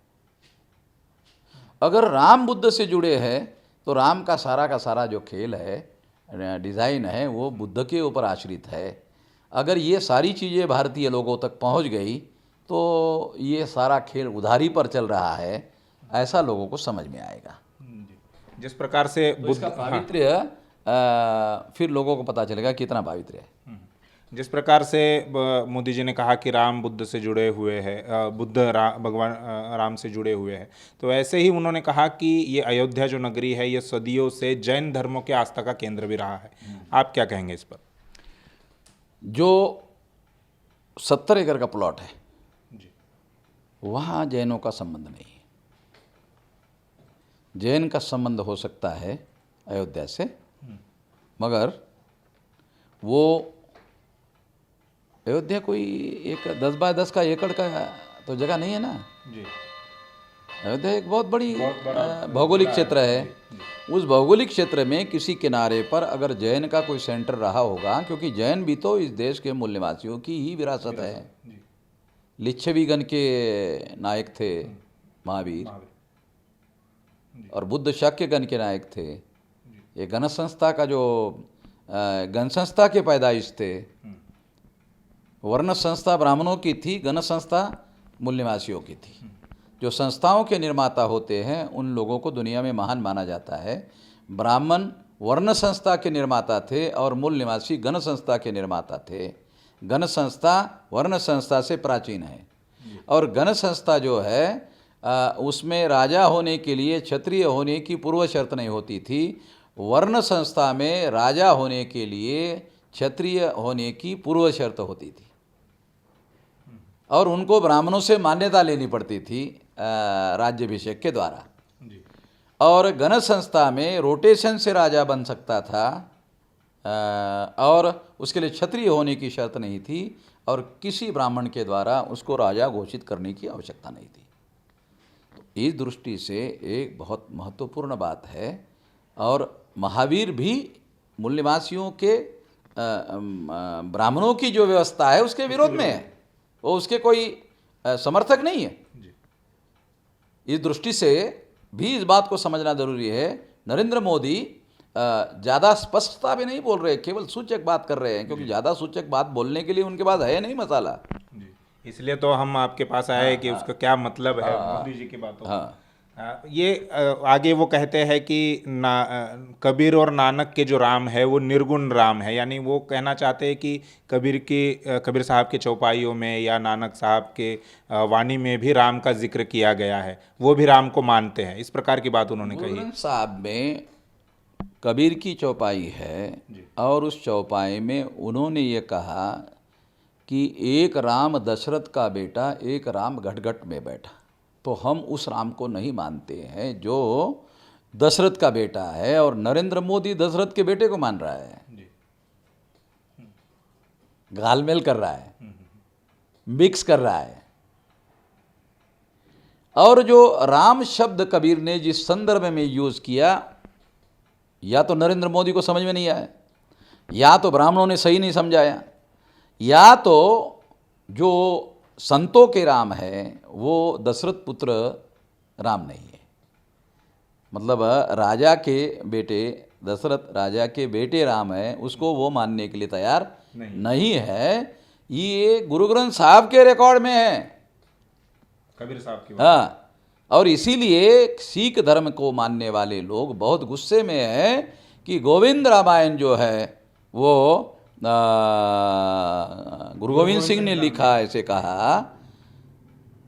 अगर गुरु गोविंद सिंह ने ऐसे कहा होता या लिखा होता तो उन्होंने ये नहीं लिखा होता कि ये जो गुरु ग्रंथ साहब है यही तुम्हारा गुरु है। इसके अलावा गुरु ग्रंथ साहब में जो शब्द लिखे हुए वही तुम्हारा गुरु है। फिर दशरथ रामायण गोविंद रामायण का कोई मतलब ही नहीं है। मगर ये गलत बात कहने की वजह से सारा सिख समाज जो है वो बहुत गुस्से में है, और ऐसे सुनने में आया है कि ये बयान नरेंद्र मोदी पीछे ले ले, इसके लिए वो कोर्ट में केस डालने की बात कर रहे हैं। इतना गुस्से में है, और आंदोलन चल रहा है। जी, पंजाब के कई हिस्सों में आंदोलन चला। ये खबर ये भी है कि अकाल तख्त के जो जत्थेदार है, जो प्रमुख है, उनके द्वारा ये केस दायर की जाएगी, ऐसा सुनने में आया। जी। इस खबर को जो नेशनल मीडिया है वो खबर नहीं दिखा रहा है, मगर ये बात सही है, और सोशल मीडिया में ये बात फैल रही है। मैं आप लोगों को भी कहता हूँ कि उस बात को सारा डिटेल निकाला जाए, और वो निकाल करके सोशल मीडिया में इस बात को लोगों के सामने वो खबर को लाया जाए, क्योंकि जो सो कॉल्ड नेशनल मीडिया है वो मीडिया लोगों को सारी खबरें बताने का काम नहीं करता है। जो उनके लिए अनुचित लगती है वो खबरें वो बताते नहीं है। जी। अब मोदी जी आगे कहते हैं कि राम सबके है और राम सब में है, तो इसका क्या मतलब निकाल सकते हैं आप? रामायण में जो राम है वो शूद्र शंभुक के हत्यारे हैं, तो वो सबके कैसे हो सकते हैं? वर्ण व्यवस्था में शूद्र है, आज के तारीख में ओबीसी को ही शूद्र कहा जाता है। अगर 52% लोगों के प्रतीक है शंभुक, उसकी हत्या की गई है, तो सबके राम कैसे है? ये तो नहीं माना जा सकता। 52% ने, यानी भारत के 52% ने अगर इनकार कर दिया। मैं अभी बामसेप का नेशनल प्रेसिडेंट हूँ और अनुसूचित जाति का आदमी हूँ, और मेरे मुकाबले में कोई अनुसूचित जाति का आदमी जो है उसका समर्थन कर रहा हो राम मंदिर का, मुझे तो भारत में एक भी अनुसूचित जाति का आदमी नहीं दिखा जो राम मंदिर का समर्थन कर रहा है। मेरे से सहमत नहीं हो सकते, मगर मेरे इस मुद्दे के विरोध में भी नहीं है। तो केवल मात्र 52% ओबीसी ही विरोध में नहीं है, अनुसूचित जाति के लोग विरोध में हैं। और आदिवासी तो नेचुरल नेचर को, और उनका अलग धर्म है, सारना धर्म है, गोंडी धर्म है, तो वो तो उनको मानने वाले ही नहीं हैं कहीं पर भी। राम सब में है, ये एक उनका है? राम सब में है। हाँ, नहीं, यदि मान लो सब में है, तो सब में है तो जो कबीर के अंदर है, नानक के अंदर है, या बुद्धिस्ट लोगों के अंदर भी है, तो उनके स्तूप को गिराने की जरूरत थी? सब में है तो, अगर सब में है, सब में है तो फिर तो उसको जेसीबी चलाने की जरूरत नहीं ना। सब में है तो फिर वो मर जाएगा ना जेसीबी से, सब में जो अंदर है वो मर जाएगा। तो ये जो व्यवहार है, जो बयानबाजी कर रहे हो और जो व्यवहार है, वो तो कॉन्ट्राडिक्टरी है। सब में है नहीं तुम्हारा व्यवहार, तुम्हारा जो व्यवहार है वो सब वाला नहीं है। सब में है ऐसा व्यवहार में दिखाई नहीं दे रहा है। राम मंदिर का जिस तरीके से शांतिपूर्ण समाधान हो गया है, कौन कहता है शांतिपूर्ण समाधान हो गया? तो प्रोपेगेंडा कर रहे हो। तुम्हारे पास इलेक्ट्रॉनिक मीडिया है, अखबार वाले हैं, इसलिए तुम कह रहे हो कि शांतिपूर्ण समाधान हो गया। मुसलमानों को पूछो हो गया क्या? वो कहते हैं हम सुप्रीम कोर्ट के जजमेंट का सम्मान करते हैं। एक भी मुसलमान ने नहीं कहा स्वीकार करते हैं। क्या कहा सब लोगों ने? कि सुप्रीम कोर्ट के जजमेंट का सम्मान करते हैं। एक भी मुसलमान ने नहीं कहा जो लड़ाई लड़ रहे थे स्वीकार करते हैं। बल्कि राम मंदिर बनाने के 5 तारीख में ये बड़े मुसलमानों का बयान आया, वो सही है गलत है ये बात अलग है। उनका कहना था मस्जिद वहाँ थी, मस्जिद वहाँ है, मस्जिद वहाँ रहेगी जब तक ये कायनात है। तो शांतिपूर्ण समाधान तो हुआ नहीं। तुम जोर ज़बरदस्ती कर रहे हो, जोर ज़बरदस्ती को ही बलात्कार कहते हो, और बलात्कार तो ही शांतिपूर्ण समाधान कह रहे हो। बड़ी हैरान करने वाली बात है। तुमने बलात्कार जो बुद्ध भूमि है उसमें बुद्ध की जो स्तूप है, और सुप्रीम कोर्ट ने भी स्तूप ही लिखा हुआ है, उस जजमेंट में लिखा हुआ है, हमारे पास लिखा हुआ है अंग्रेजी में। स्तूप को जो अंग्रेजी शब्द यूज़ किया जाता है, मंदिर के लिए तो टेम्पल यूज़ किया जाता है, टेम्पल शब्द यूज़ नहीं किया गया है। और इसलिए स्तूप को जो शब्द यूज़ किया जाता है,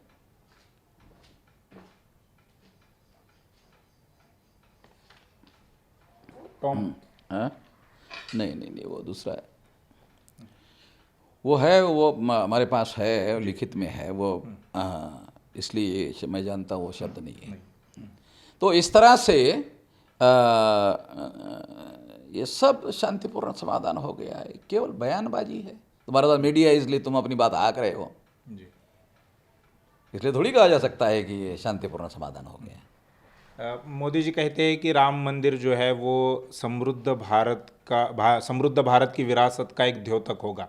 बाबा साहब अम्बेडकर कहते हैं कि पूरी ताकत लगाकर हिंदुइज्म को भारत में रोको, सत्यानाश हो जाएगा भारत का। नहीं तो ये बाबा साहब अम्बेडकर ने लिख रखा, सारे देश के लोग मिलकर इस Hinduism is nothing but Brahminism, Hindu, Baba Saheb Ambedkar कहते हैं Hinduism is nothing but Brahminism, इसको रोको, पूरी ताकत से रोको, नहीं तो भारत का सत्यानाश हो जाएगा। बाबा साहब अम्बेडकर जो कहते हैं कोई साधारण बात नहीं है, कोई ऐसा आदमी नहीं है जो बाबा साहब अम्बेडकर ने कहा उस बात को डिनाय करे। कोई भारत का विवेकशील आदमी, ये बहुमत है ईवीएम के द्वारा आया हुआ है, वो भी कांग्रेस के नालायकी की वजह से। 2004-2009 में अगर कांग्रेस ने नालायक करके ईवीएम में घोटाला नहीं किया होता तो ये सर के ऊपर नहीं बैठते।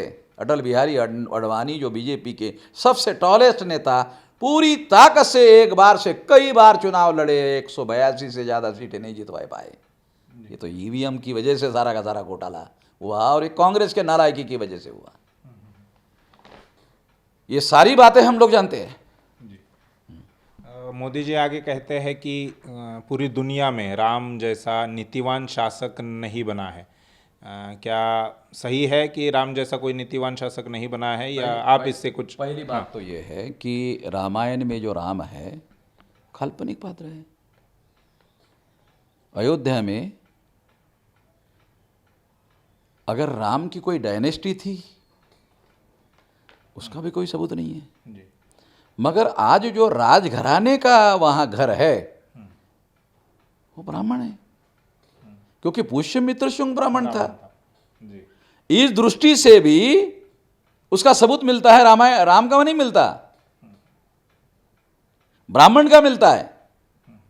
अगर राम राजा थे, मिलिट्री रखा होगा, कॉइन चलाया होगा, कोई सबूत नहीं, सबका मिल रहा है, राम का नहीं मिला। किसी प्रकार का कोई सबूत नहीं है, कोई भौतिक एविडेंस नहीं है, आज तक नहीं मिला।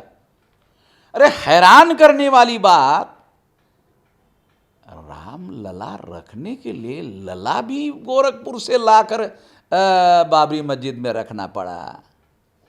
एक छोटी मूर्ति भी राम की अयोध्या में नहीं मिली, वो भी गोरखपुर से अयोध्या में लाकर रखनी पड़ी। किस आधार पर कहते हैं?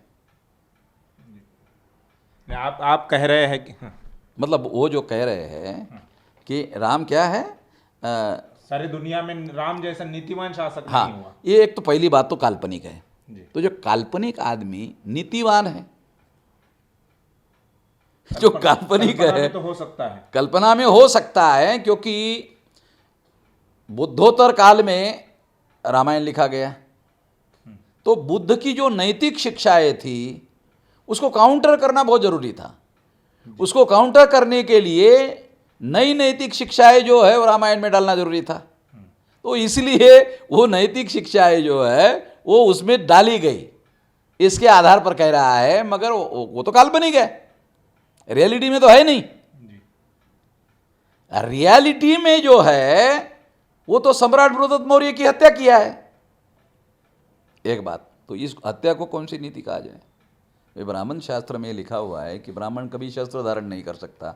उसने शस्त्र धारण किया और हत्या की। उसके बाद ब्राह्मणों पर लोगों ने विश्वास करना बंद कर दिया। इसलिए ब्राह्मणों को अमात्य के तौर पर, प्रधानमंत्री के तौर पर या किसी मंत्री के तौर पर रखना राजाओं के लिए बाद के काल में संकट खड़ा हो गया। इसका स्पष्टीकरण मनुस्मृति में देना पड़ा कि ये अपवाद स्वरूप हमने किया है। ये लिखा हुआ सबूत है उसमें मनुस्मृति में। जो बाबा साहब आम्बेडकर ने मनुस्मृति रेफर की थी, उस मनुस्मृति को भी ब्राह्मण ने भारत से गायब कर दिया था। वो तो मैंने ऑस्ट्रेलिया से लाई, 200 साल पुरानी, ये मेरे पास है। मैं जो भी बात कह रहा हूँ सारे सबूतों के साथ बोल रहा हूँ।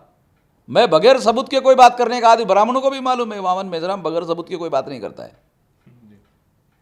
वामन मेश्राम बगैर सबूत के कोई बात नहीं करता है। जो बात करता है सबूतों के साथ, दलील के साथ, तर्क के साथ, तथ्य के साथ करता है। इसलिए वो नीतिमान, दुनिया में उसके जैसा कोई शासक नहीं था। तो नाम तो सम्राट अशोक का है जी। दुनिया में राम का नाम नहीं नीतिवान शासक का। ये तो प्रोपेगेंडा है, ढोल बजाने का है और कुछ नहीं है। शंबुक की हत्या हो, सीता को निकालना हो, एक गर्भधारण की हुई सीता को जंगल में छोड़ दिया, ये कोई नैतिक बात है? शूद्र शंभुक यानी 52% ओबीसी के आराध्य की हत्या कर दिया, वो नैतिक है? किस आधार पर नैतिक है? ये वर्ण व्यवस्था की जो मर्यादा है, ब्राह्मणों की मर्यादा है, ब्राह्मणिज्म की मर्यादा है, उसके तहत नैतिक है। ब्राह्मणिज्म में तो हत्या को भी वध कहते हैं। वध का मतलब है जायज हत्या। हत्या को भी वो जायज करार देते हैं जब उनके लिए फायदा पहुंचाने वाली बात है। वो किस आधार पर, आज की जो मॉडर्न दुनिया है उस किस आधार पर उसको नैतिक कहे? कोई तो नहीं मान सकता। तो मानने वाली कोई आधार, कोई सबूत है नहीं। तुम इतिहास को दबाने के लिए पुराण लिखते हो और पुराणों को इतिहास प्रचार में लाते हो। पुराणों को कोई मानने का थोड़ी। आप कह रहे हैं कि राम का कोई भौतिक एविडेंस नहीं है, लेकिन मोदी जी ने अपने भाषण में राम के एक आदेश का जिक्र किया है। उनका कहना है कि राम का जो आदेश है वो ये है कि बच्चे और बुजुर्गों की रक्षा करनी चाहिए। तो ये एविडेंस तो मोदी जी ने दिया है, रामायण के अंदर से दिया ना। रामायण खुद ही काल्पनिक है। रामायण के अंदर हमारे ये पढ़ने में नहीं आया है कि बच्चे और बुजुर्गों का ये करना चाहिए, मगर सम्राट बृहदत्त मौर्य अल्पवयीन था। अगर पुष्यमित्र शुंग को हम लोग महान मानते, जो वो बराबरी के आदमी से लड़कर जीत लेता, वहीं पर रुकता, उसी गद्दी पर अपना दावा हाँ दावा पेश करता, तो बच्चे को मारा उसने। वही तो राम है रामायण में। तो ये तो बच्चों का मामला जो है वो नहीं कहा जा सकता।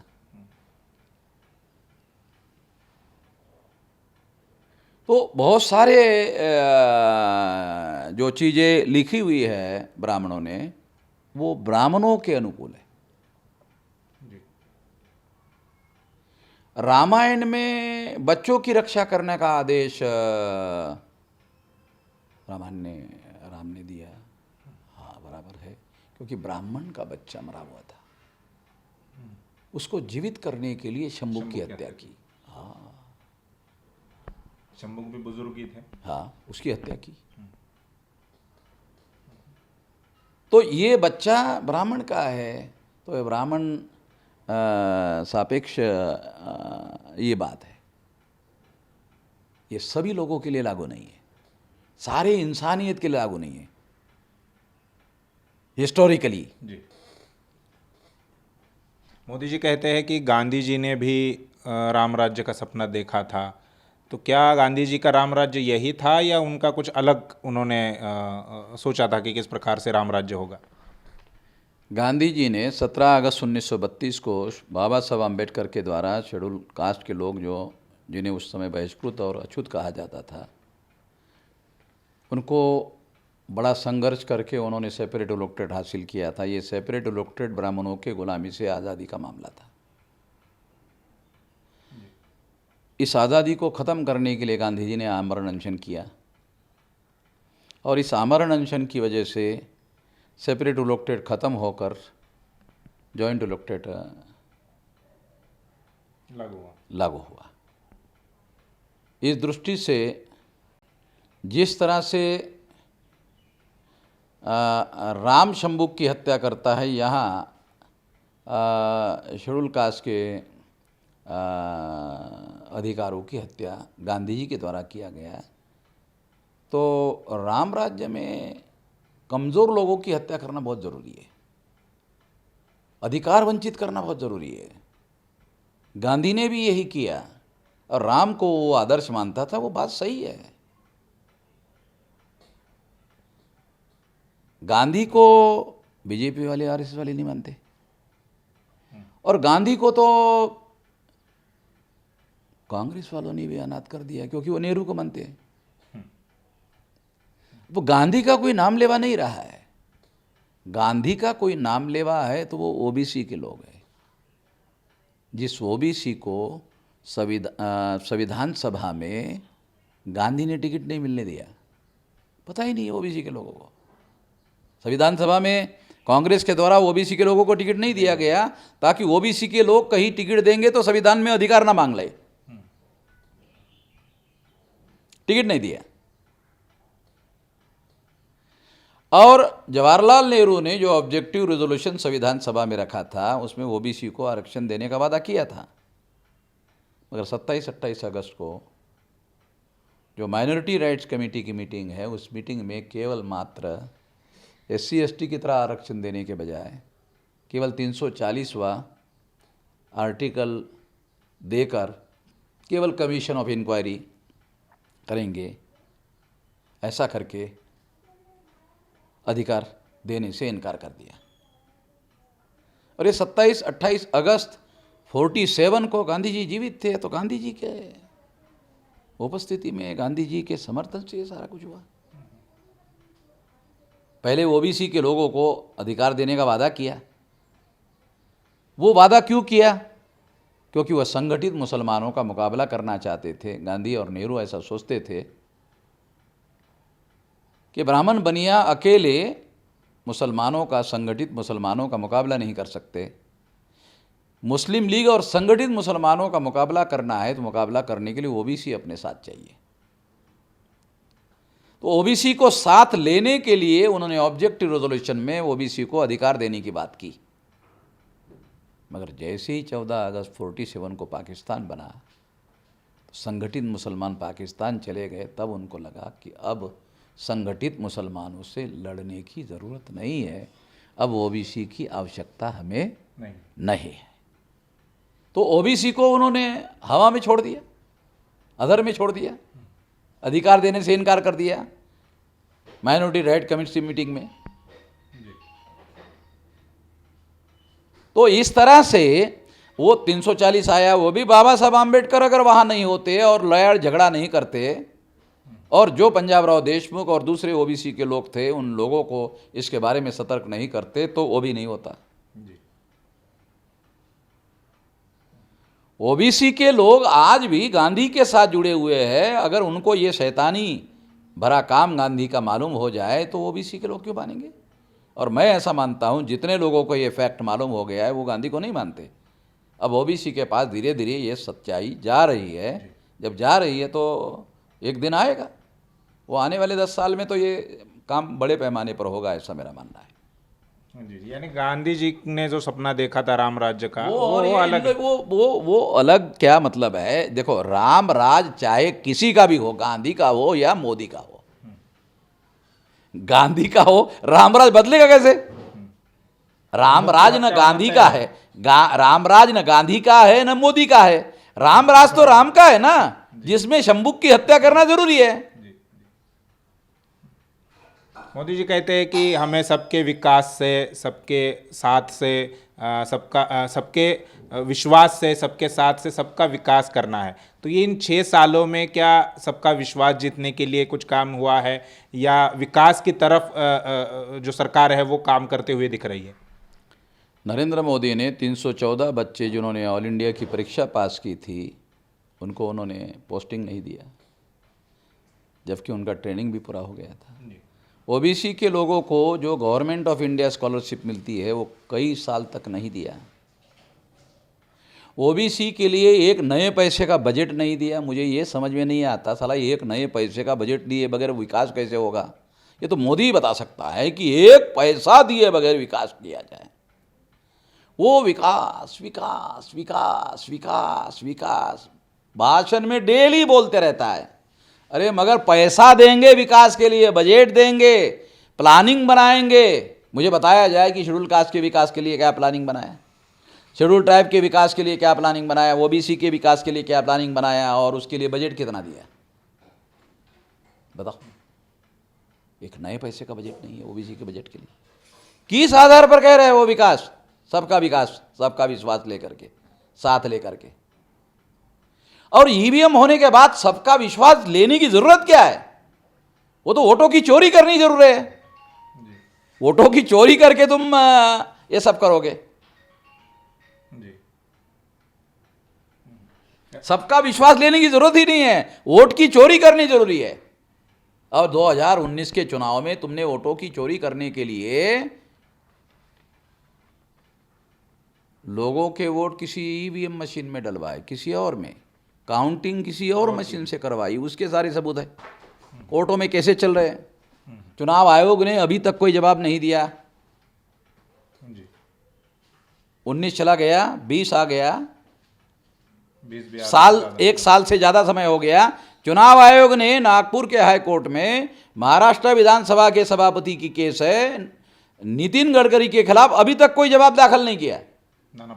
नाना पटोले का केस का इतना समय क्यों लग रहा है? इतना समय क्यों लग रहा है? अगर आपके पास इसका सबूत है और ऐसा हुआ नहीं है तो क्यों पहले ही इसमें दगा देना चाहिए? बल्कि गाजीपुर में अफजाल अंसारी का भाई मुख्तार अंसारी, लोग कहते हैं डॉन है, तो उसके हथियारबंद दस्तों ने ट्रक पकड़ा जिसमें ईवीएम मशीन रखी हुई थी और वो ईवीएम मशीन काउंटिंग सेंटर पर लाई जा रही थी। जो कलेक्टर के नियंत्रण में ईवीएम मशीन थी, उसके अलावा बाहर से ईवीएम मशीन लाई जा रही थी काउंटिंग करने के लिए। कलेक्टर के पास जो ईवीएम मशीनें थी उस पर लोगों ने वोट डाला था, तो वो मशीनें इसलिए लाई जा रही थी ताकि उसकी काउंटिंग की जा सके। मगर मुख्तार अंसारी के हथियारबंद दस्तों ने जब उसको पकड़ा तो कलेक्टर की मजबूरी हुई जिस पर लोगों ने वोट डाला उसी की काउंटिंग करनी। और अफजाल अंसारी और मुख्तार अंसारी के लोगों ने उस ट्रक को तब तक नहीं छोड़ा जब तक कलेक्टर ने उसको सर्टिफिकेट नहीं दिया कि हाँ तुम जीत गए। सर्टिफिकेट देने तक घोटाला करते हैं लोग। औरंगाबाद में एक एमएलए था, वो एमएलए एआईएम का था, कलेक्टर ने उसको घोषित किया कि तुम जीत गए हो, वो नाच गाना करने के लिए बाहर चला गया। घंटा 2 घंटे के बाद जब आया तो कहा नहीं तुम हार गए हो। सर्टिफिकेट लिए बगैर बाहर गया था, इतने में खेल कर दिया। ऐसा ही केस पुणे में भी हुआ। मतलब ये जो कौन एक एमपी था ना बीजेपी का, वो उपोषण के लिए बैठा था। चुनाव आयोग ने कहा अरे तुम जीत रहे हो, तुम काहे के लिए उपोषण कर रहे हो बीजेपी? क्योंकि चुनाव आयोग को मालूम था तुम्हारे फेवर में हो रहा है सारा घोटाला।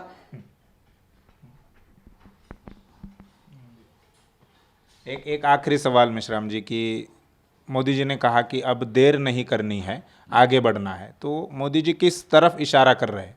ये मंदिर जल्दी बनाने के लिए कह रहे हैं, लॉकडाउन उठने के पहले पहले। जितने भी दुनिया में अपराधी होते हैं वो छुपकर अपराध करते हैं, खुलकर अपराध नहीं करते। दुनिया में कोई खुलकर अपराध नहीं करता है, तो कहते हैं जल्दी जल्दी करो। तो उन्होंने सारे दुनिया को घर में रहने के लिए कहा, मगर जेसीबी चलाने के लिए अनुमति दे दिया, तोड़फोड़ करने के लिए, स्तूप तोड़फोड़ करने के लिए अनुमति दे दिया, डिस्ट्रॉय करने के लिए अनुमति दे दिया, मंदिर बनाने के लिए अनुमति दे दिया। सारे धर्म के लोगों को, ब्राह्मण धर्म छोड़ करके सबके लोगों को अपने मंदिरों में, मस्जिदों में, गिरजाघरों में जाने के लिए अभी तक अनुमति नहीं दिया।